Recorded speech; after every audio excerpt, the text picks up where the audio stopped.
Hello, everybody, and welcome to session 2 of day 2 at Art of Procurement Digital Outcomes 2023. My name is Kelly Barner. I'm the head of content and operations here at Art of Procurement, and I'll be your facilitator for this session.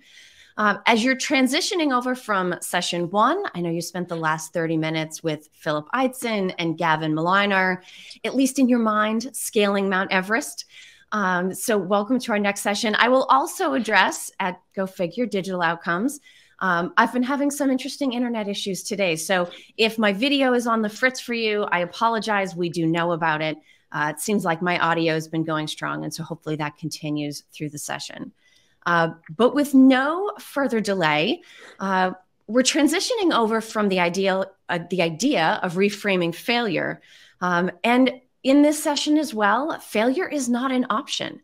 So despite the many challenges that procurement and supply chain and companies have faced for the last few years, supply shortages, shipping disruptions, workforce constraints, we simply refuse to give in. And so getting some executive performance guidance from forward-looking folks is where we are going to focus. So with me today, I have Pierre Lepre, Chief Product Officer of Spend HQ, as well as the founder of Per Angusta. We're also joined by 2 executive-level practitioners, Blesson Kurian, the Procurement Director of Digital and Data Science at Thermo Fisher, and Keith Barthelmess, Interim CPO, as well as the Global Vice President and CFO of Product and Technology at Brink's. So good morning, gentlemen. Thank you all so much for being with us today. Good morning, Kelly. Good morning. Thank you. Hello. So in keeping with tradition, I'm going to start with you, Blesson and Keith. Blesson, I'll have you go first. Very quickly, let everybody know whether you found procurement or whether procurement found you. For me, procurement found me. I was an IT consultant for several years and decided I wanted to be on the business side. Found an opportunity to do continuous improvement within the procurement space, and found an opportunity within the medical technology space. And from there, did continuous improvement and then continued to evolve into process ownership and technology and analytics. And here I am today, focused on procurement with a spin of IT as well. Excellent. Well, then you are the perfect person to be talking to at a procurement event about digital outcomes. In fact, I should have checked with you about my Wi-Fi. Keith, I mentioned in the intro, you're actually wearing several hats right now, so you may have a different answer to this question. How did you end up with even interim responsibility within procurement? Well, formally, I am officially in the role, no longer interim. Oh, good. For procurement. However, procurement found me as well. Much like Blesson, I started actually in a different part, not in IT, but I was sitting in the business. I ran operations, I ran sales. I've had a number of different organizations through the years, and in every one of those, I had procurement responsibilities. But it wasn't until 2010 when I was formally assigned to lead a procurement organization. And through the years, I've led a number of procurement organizations, always wearing multiple hats at that point as well. And then last but not least, Pierre, same question to you, maybe even with a nod to your founder credit. How did you end up in procurement? Completely by chance, because I was the only one left in the office. True story. I was working in IT and ended up helping the CPO of my company run a study on e-procurement. That was back in 2005. And yeah, one thing leading to another, he needed someone who knew IT. And yeah, procurement, you'll figure it out. That's how it started. Well, then let me start with you then, the last guy in the room. When we think about, with all of those disruptions and distractions and things to put our effort and energy into, what would you say is top of mind for procurement leadership in 2023? There's a lot. So obviously we have the geopolitical context, inflation, supply chain disruption. I'm sure Keith and Blesson could cover this a lot better than I do. What I know for sure, talking to a lot of our clients, is what is top of mind is remain very closely aligned to the agenda of the C-suite. Mm-hmm. And again, I will not comment on the more procurement stuff. I will leave it to my fellow speakers. But what we know, what is top of mind is, how do I keep the C-suite aligned with what we're doing? How do we keep them informed? How do we get to buy in into procurement and make sure that they will leverage everything we can bring. And this takes a lot of communication. It takes a lot of structure, and it takes some bit of technology to actually make sure that your teams are focusing on delivering value and not feeding spreadsheets or trying to gather data to make decisions. So we're an enabler of what is top of mind for the people. But yeah, I'm sure Keith and Bresson will have a lot of good ideas there. Let's find out then. Keith, what are your thoughts? What's top of mind for you and for your organization in terms of what they're looking for from procurement this year? Sure. So I am inheriting an organization that's been thriving over the years.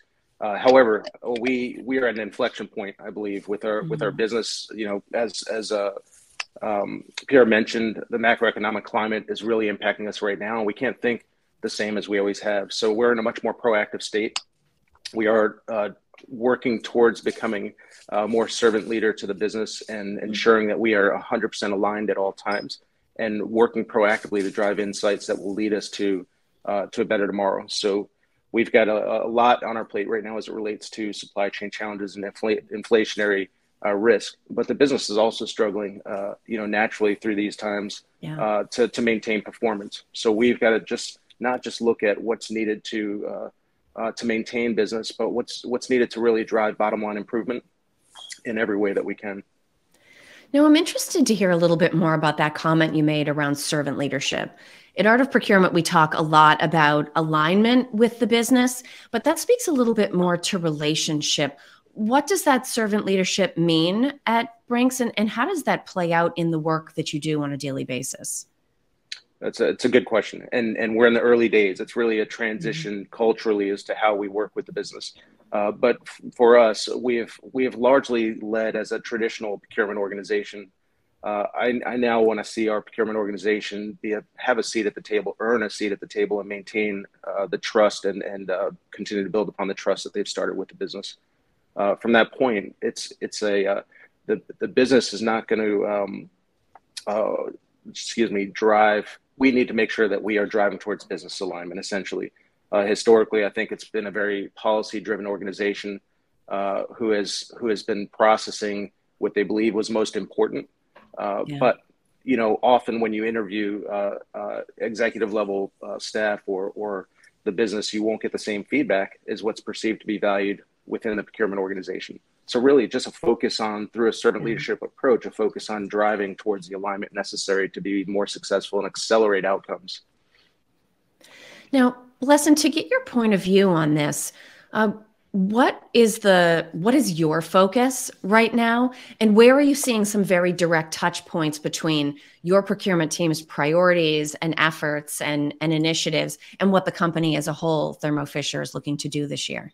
Absolutely. I think overall, everything that we're doing as a procurement organization is very much in line to what we're trying to achieve as a company.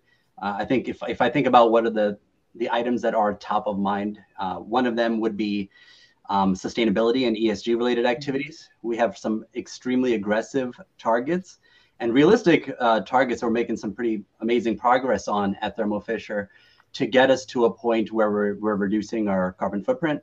And so sustainability is a huge partner of ours to make some big progress within the procurement space. The other ones would be around mitigating the effects of inflation, right? Or at least clawing back some of the activities that happened over the last couple of months. I think similar to what Keith was mentioning, driving deeper business partnerships so that we have a seat at the table. And of course, Pierre mentioned, I believe, around supply continuity, right? And managing through a constantly changing geopolitical landscape. So new regulations are coming out, new things are coming out, especially in Europe. We've got a couple of activities both in Germany as well as the broader EU, especially around ESG. I think the other piece that we're really focusing on is around the colleague experience. How do we help people better engage with procurement in a more effective way? Right? It'll be less painful to do business with, as well as for our own associates, right? The people within procurement. How do we make their lives a little bit easier? Because Thermo Fisher is an incredibly complex company, a lot of different organizations, companies within this company. And so to help this central procurement organization do a more effective job, we're putting a lot of emphasis on continuous improvement, what we call PPI, so practical process improvements, and just making the work experience a little bit better and prioritizing that work, because there's no shortage of work to be done in procurement. So we really need to prioritize here. Yeah. Now, some of the things that you mentioned strike me as being on somewhat of different timelines. So you talked about sustainability. That's a long-term commitment. That's not something that's going to be, checked off the list or turned around this year, versus some of the other things like dealing with inflation, for instance. That's a much shorter term situation, even in terms of the levers that your team is pulling to address it. How do you, as a leader in your mind, balance out where you want to focus in the short term, given absolutely what everybody would agree with you, procurement has a lot on their plate right now, with the short term things as well as the longer term progress you're trying to make in the area of sustainability? I think it's all about prioritization and also helping people understand what's that roadmap look like, right? What's the horizon to get us there? Because while we have some pretty significant goals around our carbon emissions in 2030, as well as 2050, people need to know, in order for us to achieve that long-term 2030 goal, we have to make some moves now, right? Yes. And here's the short-term activity. So helping people understand what's the bigger picture, what do we need to do to get those larger scale activities handled, and what do we have to do immediately is very helpful. So I think it's about prioritization and giving people that visibility into what how does everything fit together, and how does it fit into the company goals? Because you have to look at things short term and long term. That's just the nature of what we do. But helping people understand what's that bigger picture helps them just be a little bit more effective when they're trying to prioritize their own work or work for their teams. Now, Pierre, to get your point of view on some of the things that we've been talking about, I'd be interested in your thoughts about how procurement, especially procurement professionals in leadership positions, can both set a bold vision for the future and also ensure that they're taking the right short-term steps towards being able to achieve that. I mean, part of it might be bringing in the right tech, having access to the right market insights, investing in the right types of procurement talent, but there have to be small steps that lead towards that big vision. In the conversations that you're having with procurement teams and executives, what are you hearing around inspiration for that vision setting, as well as sort of execution on a monthly and quarterly basis? That's a very good question. And clearly we're somehow at the heart of that in the conversation with our client. And I think that what Blesson just mentioned is really key. There is this notion of a roadmap, and the roadmap is built on an ambition. The ambition will mostly come from the top, and procurement will build goals around that. And that's the key. How do you define your goal? How do you define your contribution to those goals? And how do you execute? And I guess that the key part here is, how do you get organized to have this ambition translated into targets that you can socialize with the C-suites. The company has a carbon reduction target. How much can we contribute? Can we explain what will be our contribution? That might be just 20%, but that's already something. And how can we translate this into concrete initiatives that we can measure? The measurement, they're hard. There's so much data out there, and there's we're starting to build consensus on how to measure things. Our advice is start with what you have. Yeah. And maybe everything, the measurements you have will be coarse to begin with, but at least you'll have a heat map. You'll know what are the hot pockets of carbon, and you can tackle that and then go one notch deeper. That would be our advice there, is start with what you have, because if you want to nail everything down from the first try, you will fail. So give it a shot. God loves a trier, and refine from there. And the key is, how do you have visibility on where you are? You need to have a view for the destination, but the path is critical, because ultimately it's your team delivering the work. So they need to know where to go, what to do, and because it's so entangled between the various functions, you need to be able to gather around a common vision, a common roadmap, and a common view of the progress and the results. it's all about outcomes. How do you measure your outcomes? And as you progress, well, you'll get deeper and better. Yeah. Now let's stay with that idea of measurement for a minute, because I like your point, Pierre, about start with what you have. You have something that you can measure today. And I'm curious about your thoughts on understanding how what you have access to today can potentially be used in different combinations to win over different internal stakeholders. So finance wants to hear one thing, ops might want to hear another, marketing is going to be interested in something different than HR if maybe you have a contingent workforce program. How can procurement start by gathering together what they have and then figuring out how to leverage that appropriately on a functional level? You know, I consider it's all about active listening and having the right tool for the job. Active listening is a pure soft skill, or maybe in procurement that should be considered a hard skill.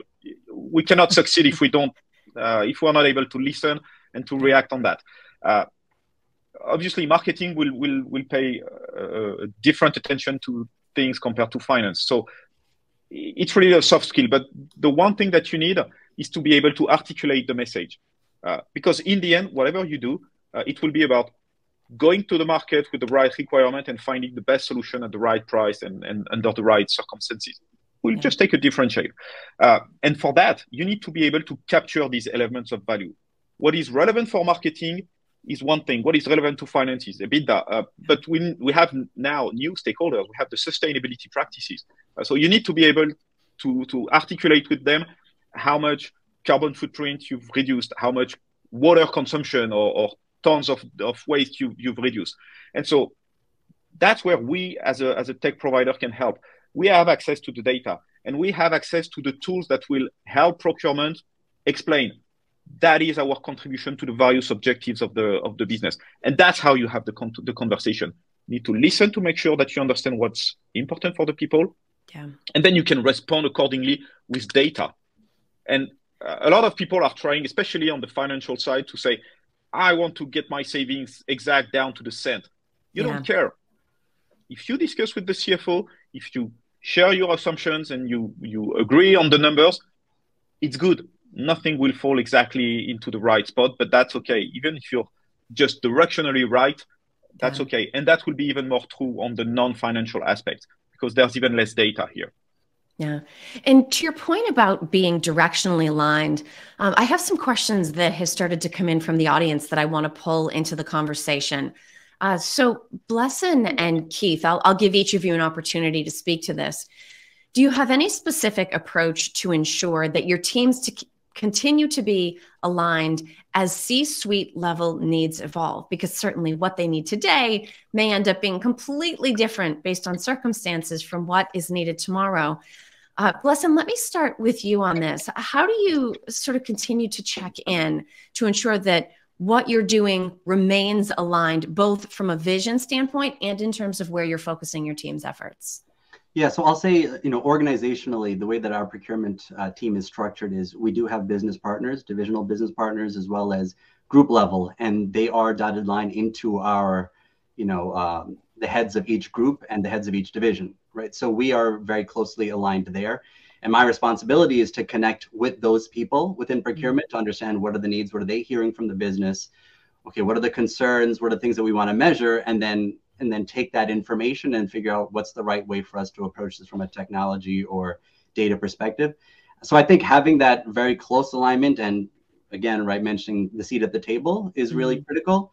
And then making sure that we're constantly communicating, because it can't be a one-off conversation, right? It's got to be, an iterative conversation, because yes, we know needs do change. If we've learned anything over the last 3 years, it's, what was said last month might be very different, in the following month based on whatever geopolitical hazard has happened, right? And so I think having that connection is really important, and continuously having that conversation is what really makes a difference. Yeah. And Keith, same question to you. How often are you checking in? What are the signals that you're reading? How are you keeping your team aligned with what the C-suite is focused on? Sure. So early days for me, again, in the role, but we are over communicating right now. And I think I heard both Pierre and Blesson say communication is paramount. For us, it absolutely is.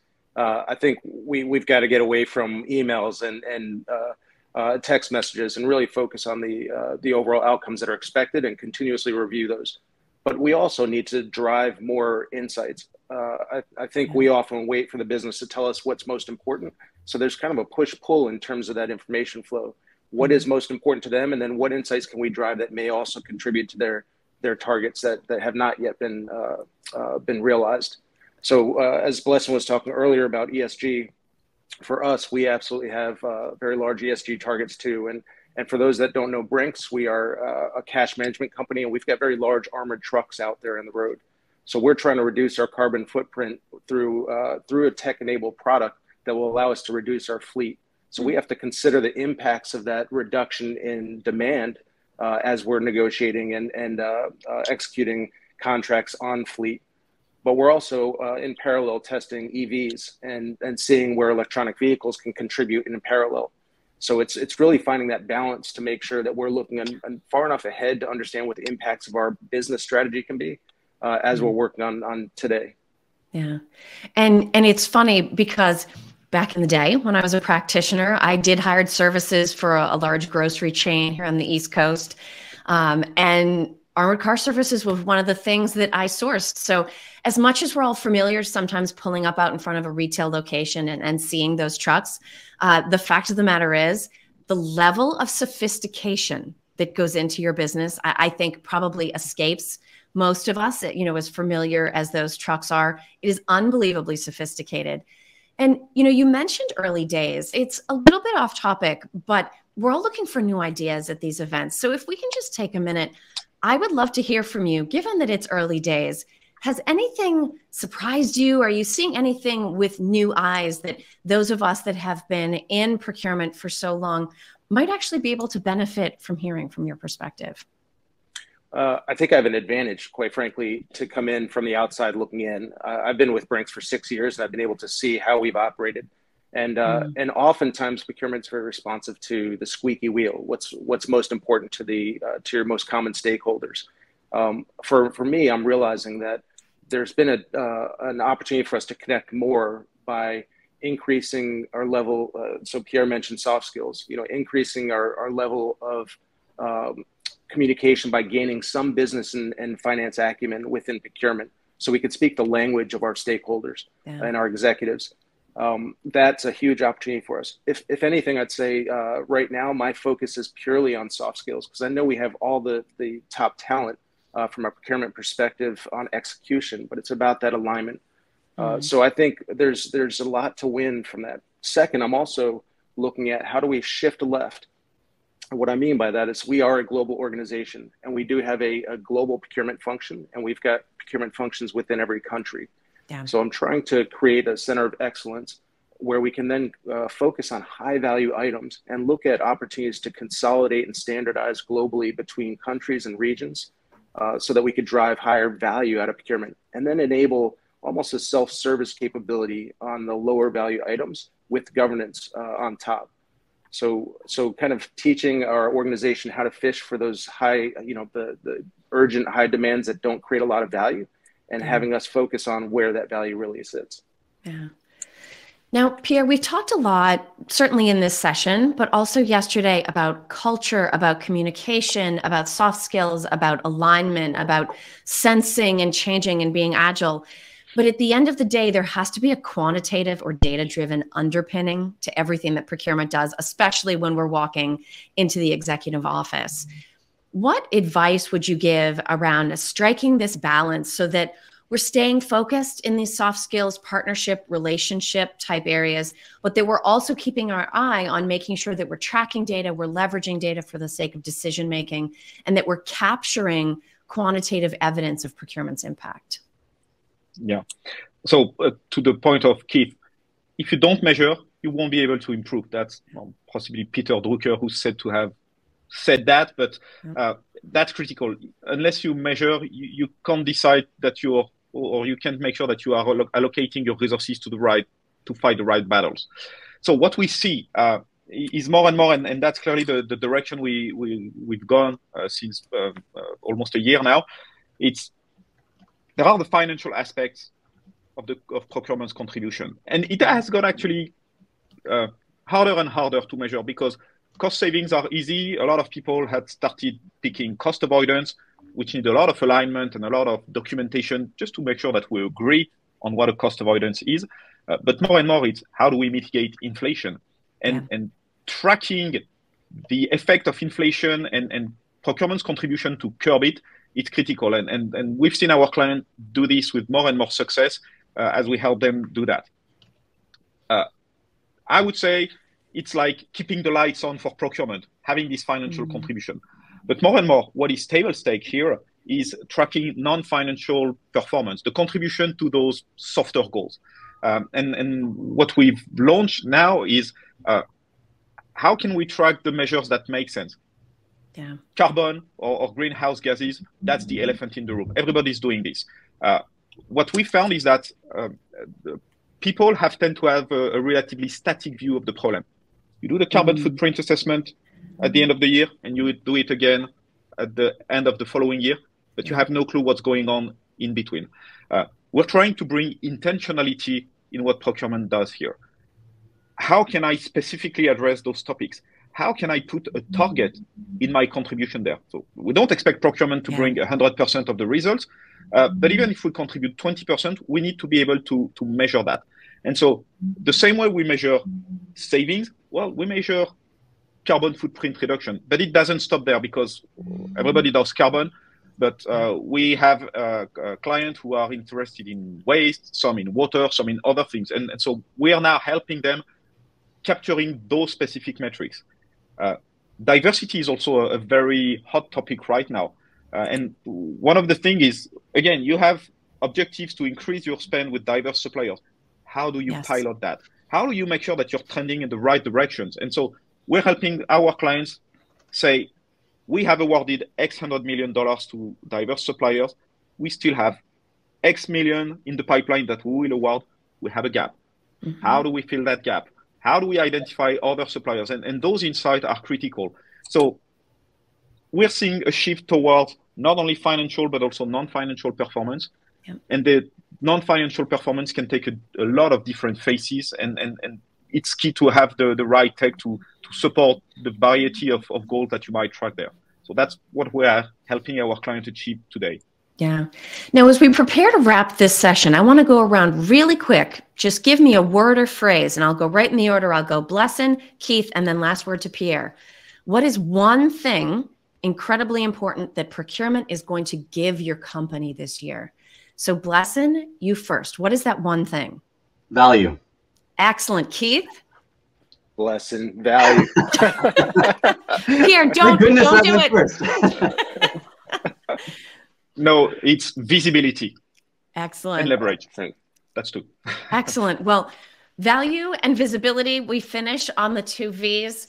Blesson Kurian, Keith Barthelmess, and Pierre Laprie. Thank the three of you so much. Thank you to everybody that joined us for this session and submitted comments and questions. If you stay right where you are, we're just going to wrap here. And then the next session that you'll be moving on to will be Philip Eidson and Jack Freeman, a partner at Peakspan Capital, giving you some advice about the care and feeding of your procurement startup ecosystem. So thank you for being with us, and we will see you all right back on this screen in just a few minutes.